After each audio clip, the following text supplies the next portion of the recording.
Dans l'actualité, ce jour également, nous sommes à 6 mois de la prochaine édition du Festival panafricain de cinéma et de la télévision de Ouagadougou. Une 29e édition prise dès à présent à bras le corps pour en faire une réussite. Les préparatifs sont d'ores et déjà estimés à 65% pour une inscription assez timide des films. Sur 3000 attendus, seulement 349 enregistrés. Jean-Eudes Bayala et Amadou Marcel Tau nous apportent plus de détails sur la tenue de ce grand événement. Annoncé pour 2025, du 22 février au 1er mars, la 29e édition du Festival panafricain du cinéma et de la télévision de Ouagadougou FESPACO fait le point des préparatifs. Pour une inscription payante, à moins de 2 mois de la clôture de l'appel à films, seulement 349 films, dont 8 du Burkina, sont enregistrés sur les 3000 attendus selon le comité d'organisation. Et nous restons le seul festival au monde aussi jusqu'à présent des catégories A dont les inscriptions étaient gratuites. C'était bon quand même que nous essayons quand même de pouvoir uniformiser tout cela. Je demande une fois de plus pour ceux qui ont déjà les films prêts, n'attendez pas à la dernière minute. Je ne sais pas, ça ne change pas dans la sélection des films. Et je dis aussi, même si votre film n'est pas 100% prêt, il faut le déposer.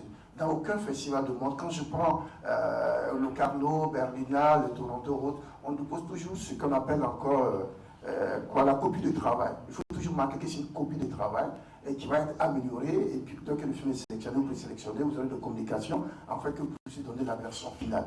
Et le date là, c'est pour le 30 septembre. On ne va pas bouger, on ne va pas reculer. La même rigueur sera observée en ce qui concerne les accréditations, même si le deadline est observé pour le 31 décembre 2024. Prévu sur le thème Cinéma d'Afrique et identité culturelle, la 29e Biennale du cinéma en Afrique prend en compte 3 innovations majeures.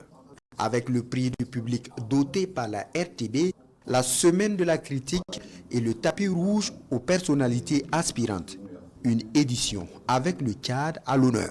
Pour nous, les FESPACO, on a l'habitude de dire que venir au FESPACO, pour nous, c'est aller accomplir le pèlerinage cinématographique.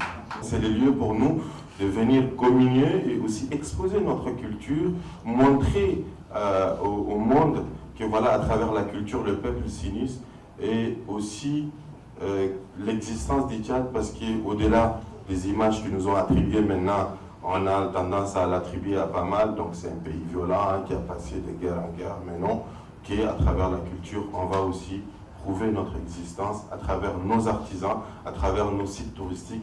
Donc on y sera ici, on sera présent.